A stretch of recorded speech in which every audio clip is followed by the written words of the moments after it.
10. That's the book on Jim Hart. 307, 308 yards he's picked up. Here he goes.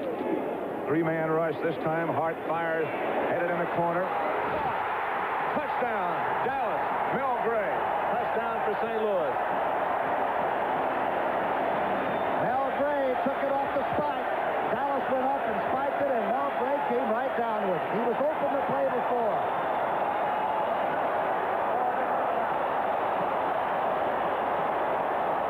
Benny Barnes and Cliff Harris were in perfect position, but Mel Gray came up with the rebound and got the Cardinal touchdown, blocking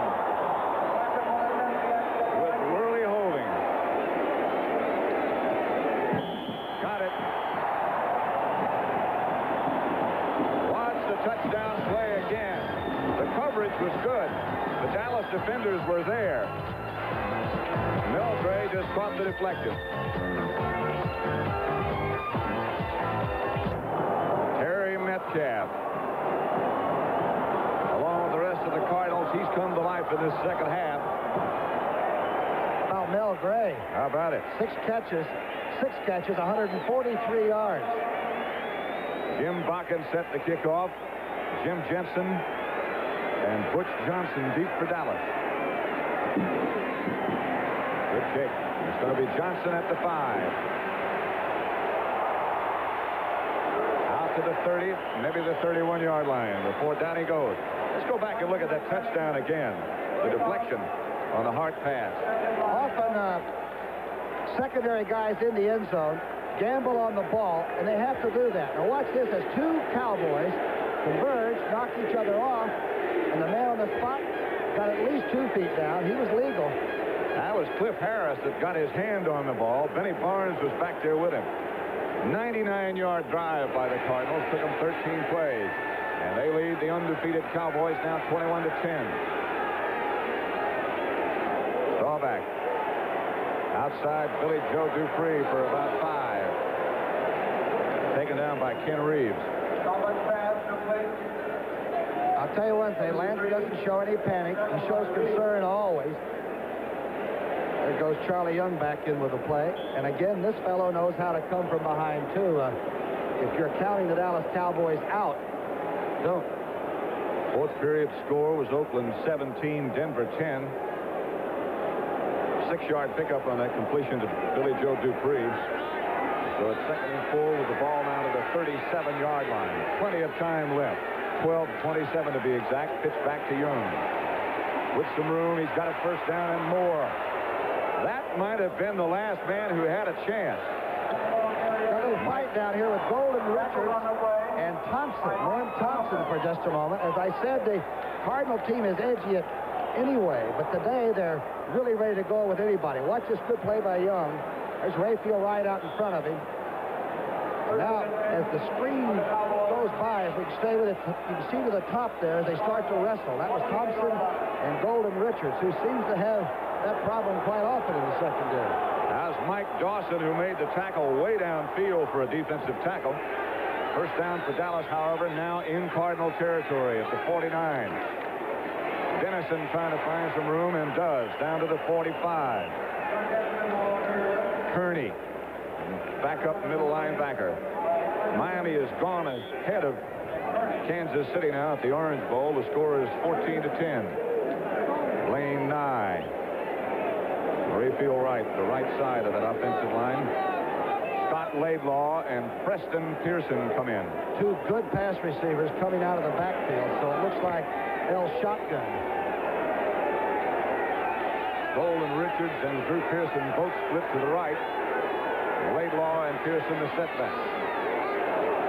And they both come out. Strawback. Oh. Got Pearson, stopped it. It's called an incomplete pass. It is called an incomplete pass. Look at Thompson and Stallings talking about it. Arneson came up with it. Or Stallings came up with it. He's grinning. Let's see if he's got a grin on his face. I doubt it. Pearson coming out of the backfield. To the left of your screen, he's swinging. To the right of your screen, partner. Look at this shot. He never did have it. Tim Kearney again, the young middle linebacker, really drilled him. So it'll be a 3rd and 6 situation with the ball at the Cardinal 45. 3rd and 6 for Dallas. Look out for Billy Joe Dupree. Shotgun. And Dupree is split wide to the left. Laidlaw comes back now with Staubach. But now he goes out of the backfield. Young was hit right in the hands again. He just couldn't get his hands up quick enough. Beauchamp had the coverage, number 58, and Young just juked him out and then simply didn't catch the football. And again, the ovation from the crowd for the Cardinal defensive unit. I wonder how San Diego scored 43 points in this defense.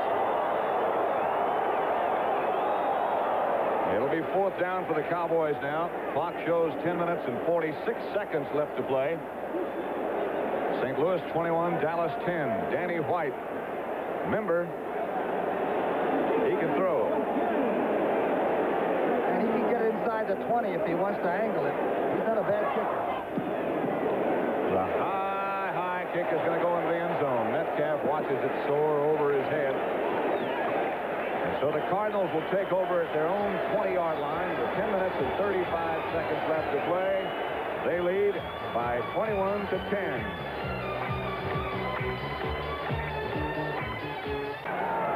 The Bears still lead the Rams in Los Angeles 12 to 10 in the 4th period. That makes our matchup next week on CBS between the Cowboys and the Bears look even better. Hart gives back to Jones, and Jones did well to get back to the line of scrimmage. Jones is just doing such a good job that Otis can't get back in the lineup. It's not that Otis isn't still a fine running back or a fullback, but I'll tell you, number 34 has done a great job, and he's a good pass receiver plus being a good runner.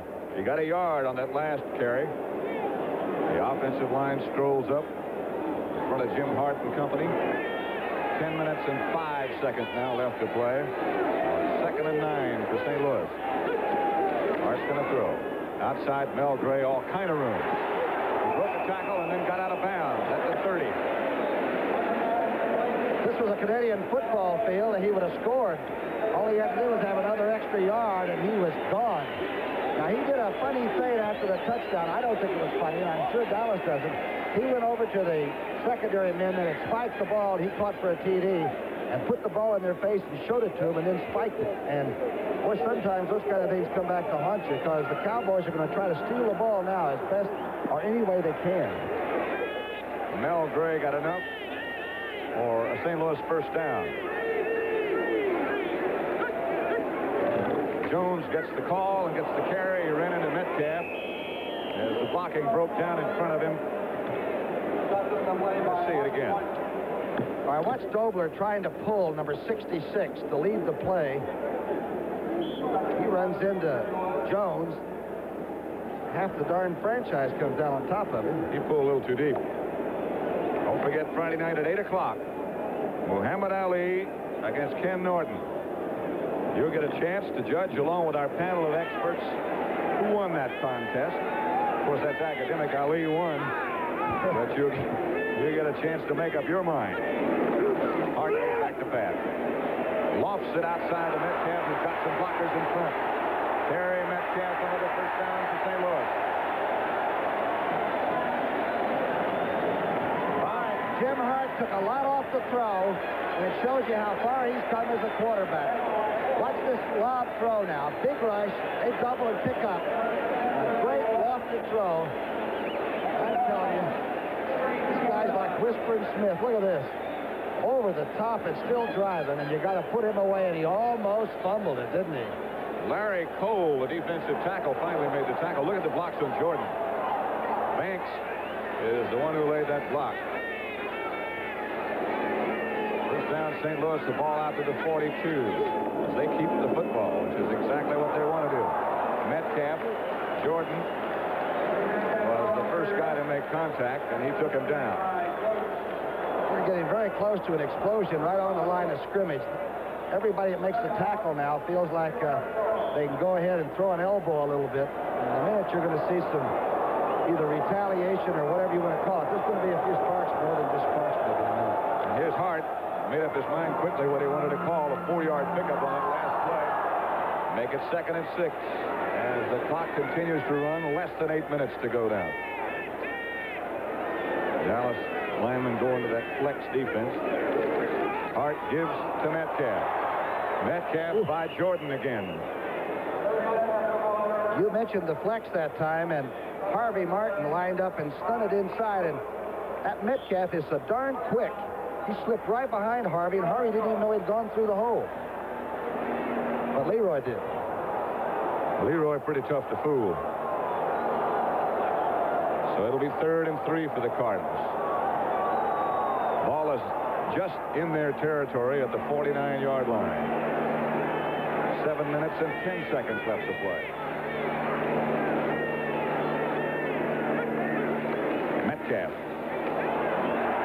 got the first down, lost the football. He broke a tackle in order to get it. It's St. Louis ball. Bob Brunig made the tackle, but he broke it. And a little applause for myself. Flip Harris came up from the safety spot. Now watch Harris, who's the safety. He reads the play perfectly. And Jordan can't quite hang on. Neither can Harris. And Charlie Waters tries to help. And there's the scramble for that ball. Metcalf gets a little rest on the bench. There's Cliff Harris, of course, who's had to make a lot of tackles today. Jerry Latin. You never stick your tongue out at is Dallas quarterback Roger Staubach, whose tidy set of statistics has buried 5 straight opponents. Against the St. Louis Cardinals, Staubach and tight end Billy Joe Dupree meshed so perfectly it appeared the Cowboys were running skeleton drills on the practice field. However, the Cardinals were not unduly worried, for if Dallas has the faculty for producing the home run play, they also historically have the facility for allowing them. The Cowboys' deep defense was said to be soft, and Mel Gray, number 85, turned it into jello.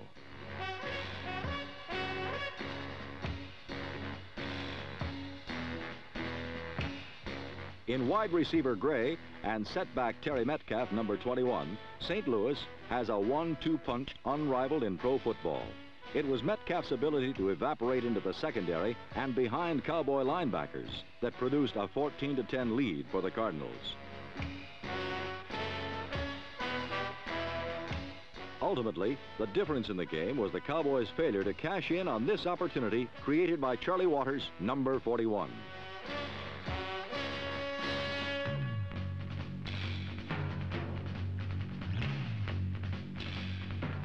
Instead of reaping a touchdown, or at the very least a field goal, Dallas came up dry, while St. Louis engineered a 98-yard drive that ended in a lady luck touchdown by Gray.